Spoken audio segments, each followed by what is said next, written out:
आज बहुत सारे लोग एक वचन है, उस वचन का 90% लोग सही आंसर नहीं जानते हैं। 90% लोग सही आंसर नहीं जानते हैं।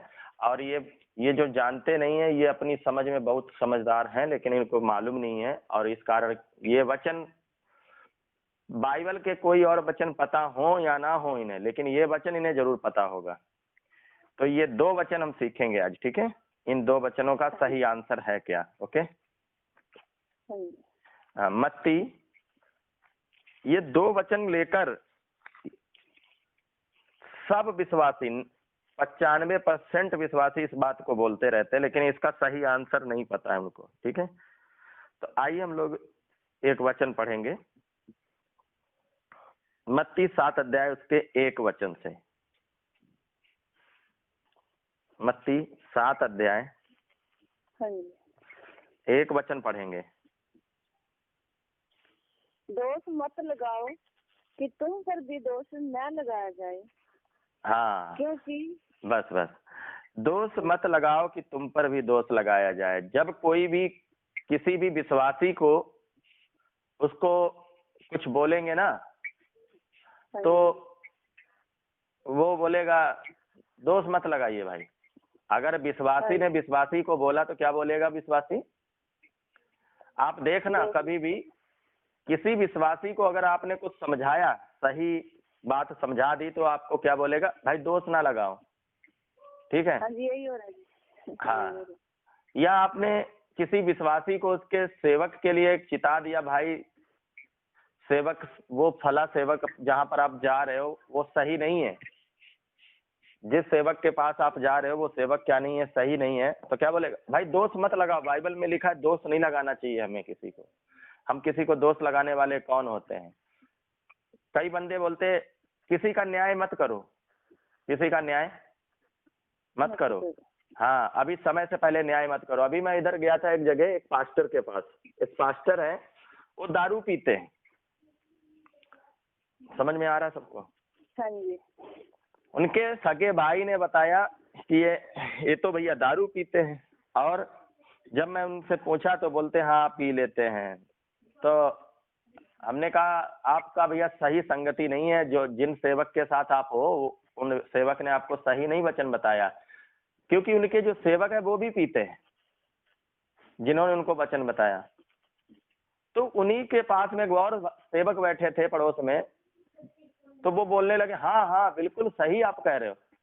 तो वो उनको डांटने लगे, दूसरे सेवक जो दारू पीते, बोलते दोष मत लगाया करो, जिस थाली में खाते हो उसी में छेद करते हो, जिस थाली में खाते हो उसी में छेद करते हो। मतलब उन्हीं ने सिखाया, उन्हीं के लिए तुम ऐसी बातें बोलते हो। समय अभी किसी का न्याय मत करिए, कौन सही कौन गलत। तो इनको, ये दूध पीने वाले लोग हैं। एक बात बताइए, आपके पड़ोस में अगर एक चोर रहता है, तो आप अगर अपने, कोई आपका प्रियजन आया है या आपका कोई घर में रिश्तेदार आया, क्या आप उसको ये नहीं बताओगे भैया ये चोर है, थोड़ा इससे क्या करना, अपनी साइकिल आइकल बचा के रखना, मोटर साइकिल, नहीं तो तुम्हारी भी उठा ले जाएगा। हाँ, बताएंगे ना हम सब। हाँ, लेकिन आज इस बात को विश्वासी लोग, जो दूध पीने वाले बंदे हैं खासकर, वो इस वचन को जरूर बोलते मिलेंगे। जो इस वचन को बोलते मिल जाए, समझ लेना ये बंदा अभी दूध पीने वाला है। इसको कुछ मालूम नहीं है, इसको कुछ मालूम नहीं है, और ना ही इसको कुछ सिखाया गया। अगर इसको 10 साल भी हो गया है प्रभु में, बेशक ये 10 साल का, प्रभु में बेशक ये 10 साल हो गया है इसको, लेकिन इसको कुछ भी आता जाता नहीं है।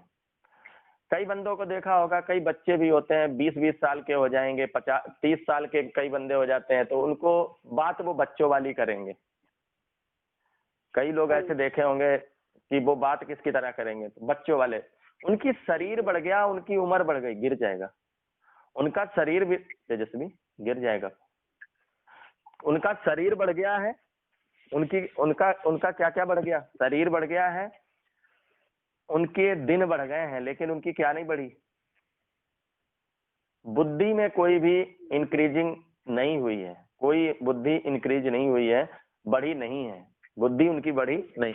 ऐसे ये दूध पीने वाले लोग क्या बोलते हैं, जब भी इनको कुछ बोलोगे या इनके पास्टर के लिए बता दिया आपने सही बात।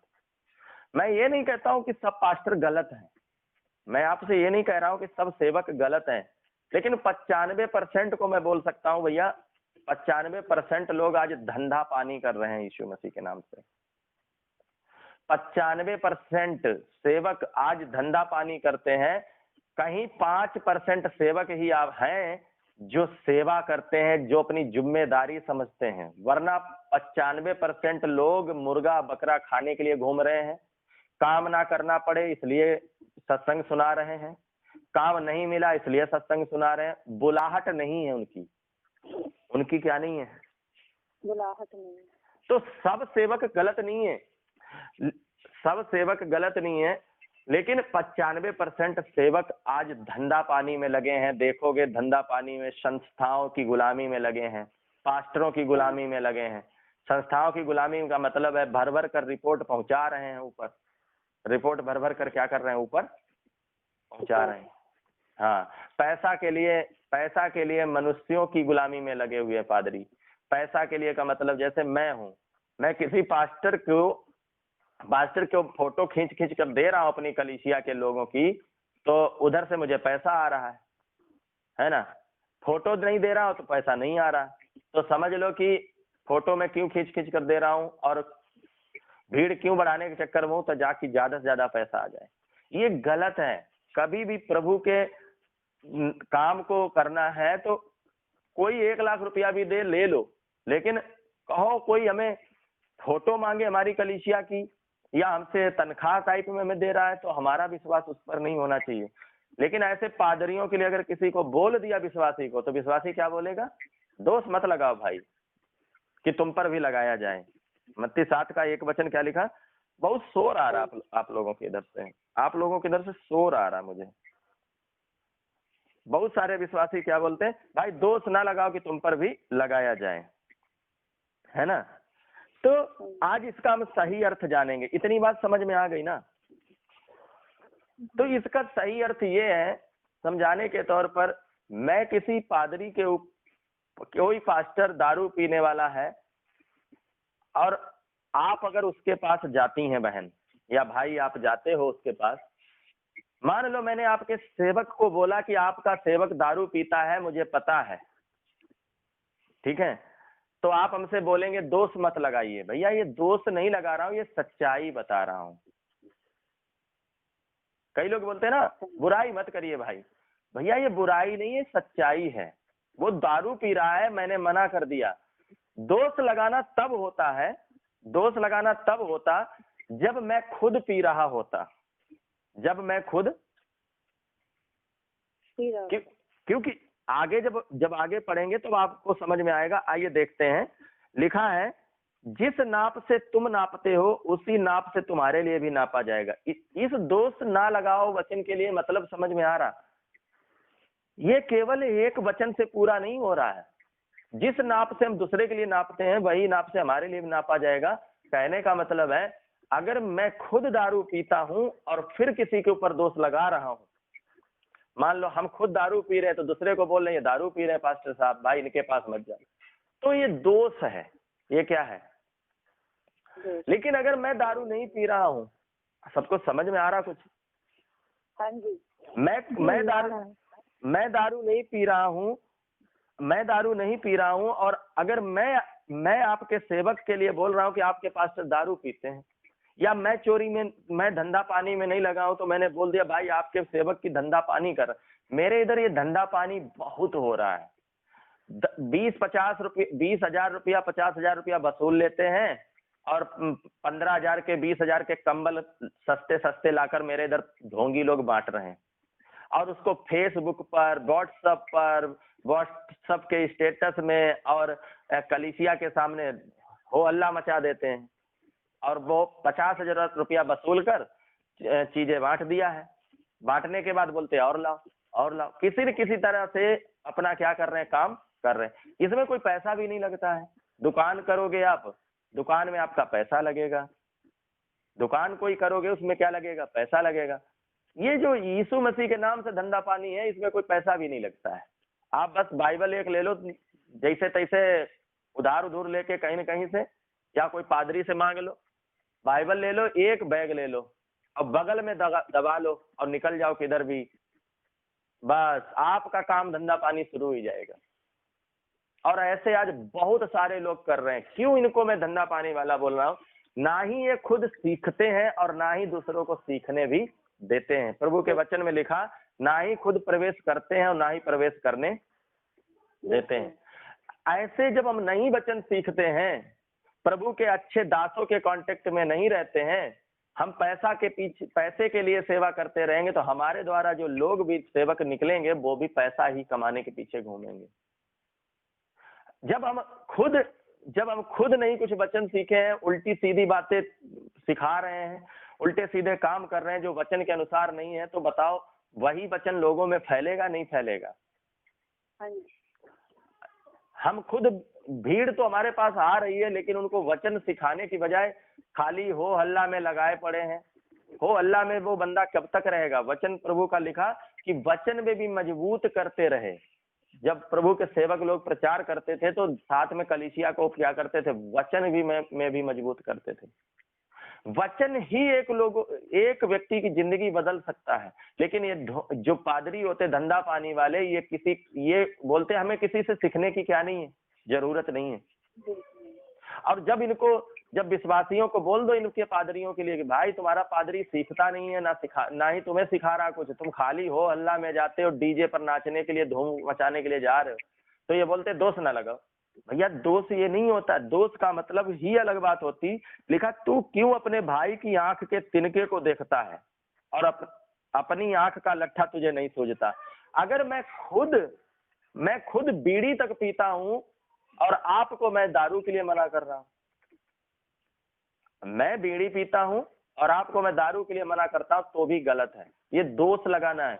लेकिन मैं जब बीड़ी नहीं पीता, मैं छोटी सी नशा नहीं करता, तो मैंने आपको दारू के लिए बोला है आपके पादरी के लिए, तो क्या गलत कर दिया है? अब जब ऐसे पादरी के पास जाएंगे जो नशेड़ी है, धंधा पानी वाला है, तो बताओ उसके पास आप क्या सीखेंगे? यही तो सीखेंगे ना।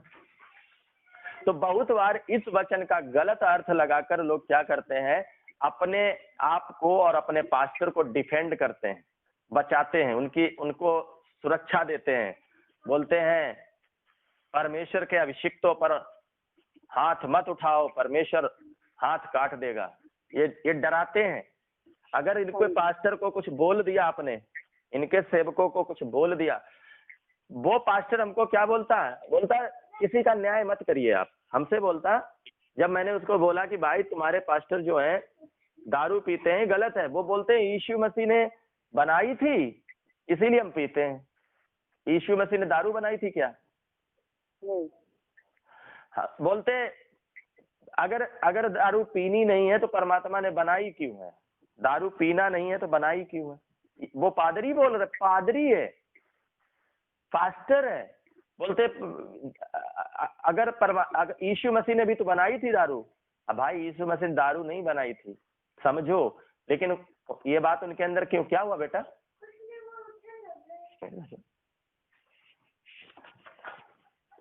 समझ में नहीं आ रहा है। तो कहने का मतलब क्या है? ये अपने पास्टरों की सुरक्षा करते हैं, लेकिन क्या पास्टर बचा लेगा?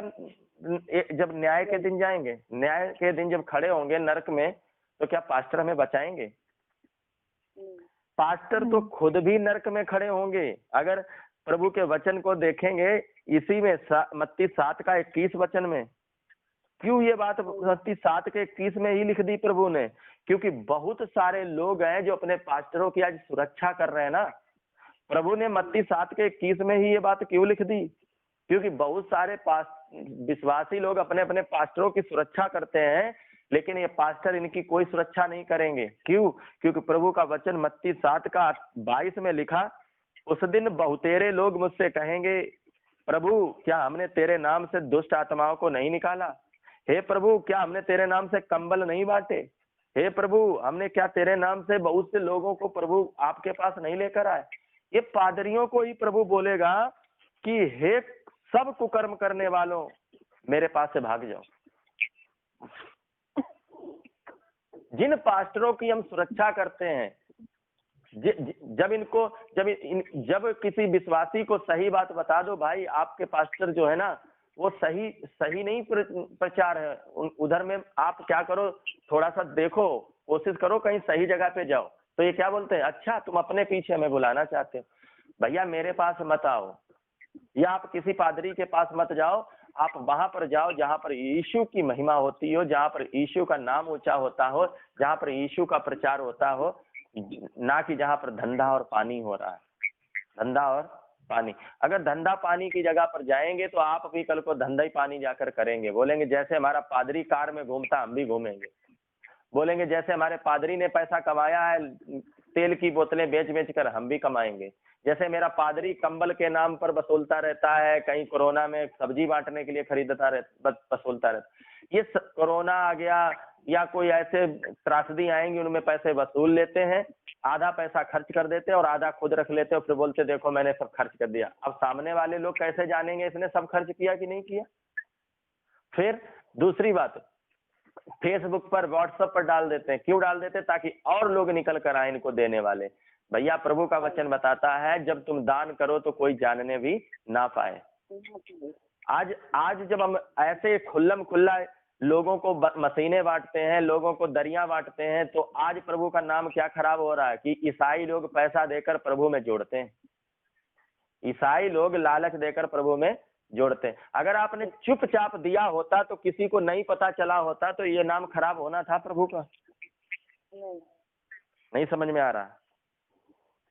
अगर आपने सही रीति से प्रचार किया होता वचन के भय रखकर तो क्या ये नाम प्रभु का खराब होता, नहीं खराब होता। लेकिन आज जाकर ये रोडों पर क्या करते, बांट देते, फोटो खींच लेते और व्हाट्सएप में, फेसबुक में और शॉर्ट स्टोरीज में और जाने कहाँ कहाँ सबको दिखाते फिरते हैं, जिससे क्या हो, हाँ फला पास्टर भाई बहुत दानी है।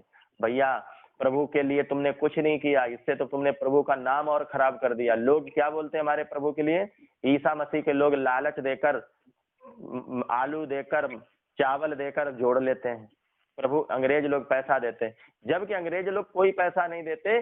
कलीसिया के हमारे गरीब भाई बहन अपनी कमी घटी में से क्या करते हैं, सेवा के लिए देते हैं। लेकिन इन कुछ ऐसे धंधा पानी करने वाले बंदों के कारण प्रभु का क्या होता है, काम खराब होता है। लेकिन अगर इनको बोल दिया आपने तो ये बोलेंगे दोष ना लगाओ। भैया ये दोष नहीं है, ये सच्चाई है। वचन में लिखा है जब तू दान करे तो तेरा दाहिना हाथ भी अगर दाहिने से करे तो बायां ना जानने पाए और बाएं से करे तो कुछ समझ में आ रहा। तो इस दोष ना लगाओ का मतलब तुरंत ये लोग, एक बंदा हमको बोलता है न्याय ना करो किसी का। हमने कहा भैया हम लोग क्या ये नहीं मालूम है आपको, हमारे प्रभु के सेवक लोगों ने सिखाया है कि तुम इस जगत, वचन में लिखा है, सेवक लोगों ने क्या वचन में ही बाइबल में लिखा है कि तुम न्याय करोगे, तुम जिसके पाप क्षमा करोगे उसके क्षमा हो जाएंगे। प्रभु ने हमको क्या अधिकार नहीं दिए हैं, न्याय का भी अधिकार दिया है, न्याय का भी अधिकार दिया है। तो इस वचन का इतना गलत प्रचार आज किया जा रहा है, कुछ कह नहीं सकते। इस वचन का समझ में आ रहा। तो फिर भी किसी को मान लो शक सवाल है तो बाद में भी फोन करके पूछ सकते हैं 88 40 74 61 94। बाकी हर रोज 10 बजे से बाइबल अध्ययन होता है और रात को 9 बजे से 11 बजे तक बाइबल अध्ययन होता है। जितने दिन चाहे उतने दिन कर सकते हैं, लेकिन सीखेंगे लगातार तभी तो हमें समझ में आएगा ना। जब लगातार सीखेंगे तो कई बार क्या बोलते हैं, नहीं नहीं हमें कहीं सीखने की जरूरत नहीं है। भाई जी आपके पास बेशक असली नोट है लेकिन नकली नोट भी तो देख लो।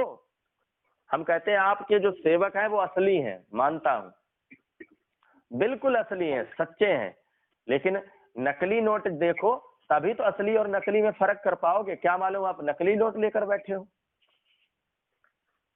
क्या मालूम आप नकली नोट लेकर बैठे हो। नहीं समझ में आ रहा। तो आज बहुत सारे लोग नकली नोट लेकर बैठे हुए हैं और जब उनको बोल दो तुम्हारी नकली नोट है तो उनको बहुत बुरा लग जाता है। लेकिन नोट नकली है कि असली है तो कब पता चलेगा, जब हम कोई सामान खरीदने जाएंगे तभी तो हमारा न्याय होगा इसका, असली है कि नकली। ऐसे ही जब आप दुकान पर जाएंगे सामान खरीदने, जब आप जाएंगे तब आपको क्या होगा, वो दुकान वाला मना कर देगा माही सोना नहीं, सोना नहीं, क्या कर रही है? क्यों? उठ के बैठो, पढ़ाई करो, चलो राइटिंग लिख के दो। ठीक है। तो जब आप दुकान पर जाएंगे सामान लेने, तब आपको दुकानदार क्या बोलेगा? भैया ये नोट तो नकली है। ऐसे ही जब परमेश्वर के सामने न्याय में जाएंगे और कहीं परमेश्वर ने बोल दिया तू तो जो टिकट लेकर घूम रहा है भाई, या तेरा जो 32वां है, या तेरा जो सेवक था वो तो सब नकली था, तू तो उसके पीछे चलता रहा और इसलिए तू भी क्या करके बैठा, तेरे पास भी कोई सही वचन नहीं है। कहीं परमेश्वर ने मना कर दिया न्याय के दिन, तो बताओ हम कहाँ के रहेंगे? तो क्या हमको ये बात समझ में आ रही है? दोष ना लगाओ का मतलब क्या है? ना लगाओ का मतलब ये है, अगर मैं खुद वही काम करता हूं, समझाने के तौर पर मैं अपनी बात करता हूं, मैं खुद व्यभिचार करता हूं और किसी पास्टर को बोलता हूं वो तो व्यभिचार करते हैं, तो मैंने क्या लगाया है? दोष लगाया। अगर मैं व्यभिचार नहीं कर रहा हूं और मैंने अगर आपको चिता दिया है तो ये दोष नहीं लगाया, असल में आपको सच्चाई बताई है। दोष तो तब बनता है जब मेरे अंदर भी भाई, मेरे आंख में खुद तिनका है और दूसरे को बोलते हैं लट्ठा निकाल दे तुम्हारा है, नहीं मेरे तो खुद आंख में लट्ठा है और दूसरे को बोलते तिनका निकाल दे। बताओ, जब मेरे ही आंख में, जब मेरे ही आग लगी है दाढ़ी में, तो दूसरे की दाढ़ी की आग कैसे हम हटाएंगे? नहीं हटा सकते। तो हम वहां पर मानते हैं कि वो दोष है। कौन सा दोष है? जब एक व्यक्ति को खुद चोरी कर रहा है और दूसरे को बोलता है। लेकिन अगर आप सही हो, अगर आप नहीं ऐसा काम करते हो और कोई कर रहा है तो आप बोल रहे हो, तो ये सच्चाई बोल रहे हो। तो इस वचन का मतलब समझ में आ गया जी? भविष्य ये आपको हर जगह सुनने को मिलेगा। 90% लोग बोलेंगे ये, और जो 90% बोल रहे हैं ये कौन लोग हैं? ये 90% कौन लोग हैं? दूध पीने वाले बंदे। ये बड़े नहीं हुए, इनको पास्टर जी ने जो बोतल भर के दे दी, इनके पास्टर ने जो इनको बोतल भर के दे दी है, जैसे छोटा बच्चा होता है 6-7 महीने का, उसको बोतल में दूध भर के दे दो तो वो क्या करता रहता है भाई? पीता रहता है हाथ में पकड़ के। ऐसे ये दूध पीने वाले बंदे हैं। और ऐसे पादरी, जो ये धंधा पानी वाले पादरी होते हैं, ये कभी भी अपने कलीसिया के लोगों को बड़ा नहीं होने देते। बोलते अगर कहीं बड़ा हो गया तो ये छोड़ के चला जाएगा। सही चीज नहीं देते, सही वचन नहीं सिखाते। क्यों? क्योंकि मुझे छोड़कर ना चला जाए। समझ में आ? क्योंकि खुद सीखते नहीं है। और खुद जब एक व्यक्ति जब खुद नहीं सीखेगा, तब बताओ वो दूसरे को कैसे सिखाएगा? मैं आज तक मैं बता रहा हूं, मैं अपने अगुओं से, सेवकों से, प्रभु के अच्छे दासों से कांटेक्ट में रहता हूं। जहां भी मुझे मौका मिलता है और जहां लगता है कि प्रभु का सही वचन है, मैं सीखने से चूकता नहीं, चाहे मेरा 1 लाख का नुकसान हो जाए, चाहे 20,000 का हो जाए। कहने का मतलब है कितना बड़ा भी मेरा नुकसान हो जाए, हानि हो जाए, लेकिन मैं सीखने के लिए आज भी तैयार रहता हूँ। और कई लोग क्या होते हैं, प्रभु के दासों को घर बुलाने में क्या सोचते हैं, घर बुलाऊंगा तो इनका क्या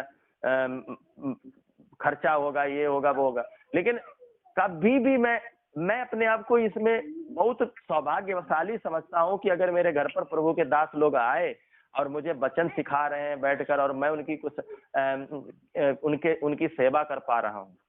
क्योंकि प्रभु के दास, अच्छे दास कहीं अगर मिल जाएं और उनकी अगर आपने सेवा कर पाई, तो समझ लो आपके लिए बहुत बड़ी आशीष है। बस अच्छे दास मिल जाएं कहीं। तो अच्छे दास मिलने के लिए कोई बड़ी बात नहीं है, बस आपको दुआ करनी है, प्रार्थना करनी है, प्रभु के अच्छे दास मिल जाएंगे, प्रभु के सच्चे दास आपको मिलेंगे। लेकिन जब आप नकली नोट ही से खुश हो तो अपने नकली नोट लिए बैठे रहो। अगर आप नकली नोट ही लेकर, लेकिन नकली नोट जब चलेगी नहीं, तब आपको पछताना पड़ेगा। ओहो, मैंने तो नकली नोट लेकर बैठा रहा, मुझे तो कुछ मिल ही नहीं रहा इस नोट से। तो मेरे प्रियो, आज भी मौका है, सही चीज को ढूंढिए, सही अगुओं को ढूंढिए। सुबह शाम बाइबल अध्ययन कराया जाता है। आप हमारे साथ चाहते हो तो 2-4 महीने कंटिन्यू कर सकते हो। जो कोई भी भाई सुन रहा है या बहन सुन रही हैं, वो लोग इस बात को समझें, 2-4 महीने करके देखें। हम आपके पास से कुछ छीन तो लेंगे नहीं, हमारे पास कोई जादू की छड़ी तो है नहीं, हम घुमा देंगे कि पागल बना देंगे आपको। या आप 2-4 महीने बाइबल क्लास करके देखो, उसके बाद में आपको लगता है सही है तो आप करते रहो, नहीं लगता है तो ठीक है, आप अपना जहाँ करते हो वहां करते रहो। हमारा आपका संबंध प्रभु यीशु मसीह के नाते है। तो आप लोगों को समझ में आ रहा है? हाँ जी। समझ में आ रहा है ना? तो इसमें यही बस करना है कि हमको निरंतर क्या करना है, वचन को गहराई से सीखते जाना है, नहीं तो दूध पीने वाले बच्चों की तरह हम भी क्या हो जाएंगे, नकली नोट लेकर बैठे रहेंगे, और जो वचन मालूम भी नहीं उस वचन का खाली का उत्तर अपनी मर्जी से ढूंढ लेंगे, बोलेंगे नहीं नहीं नहीं दोष ना लगाओ, दोष ना लगाओ। भैया दोष नहीं लगा रहे, सच्चाई बता रहे हैं। प्रभु आप सबको आशीष दे। आइए प्रार्थना को करें, अपनी आंखों को बंद करें, और आगे भी जुड़े रहना चाहते हैं तो 88 40 74 61 94 पर कॉल कर सकते हैं। कोई भी कर सकता है, कभी भी कोई प्रश्न है, कोई बात है, किसी भी बात को लेकर 88 40 74 61 94 नंबर पर फोन कर सकते हैं, कभी भी पूछ सकते हैं कोई बात।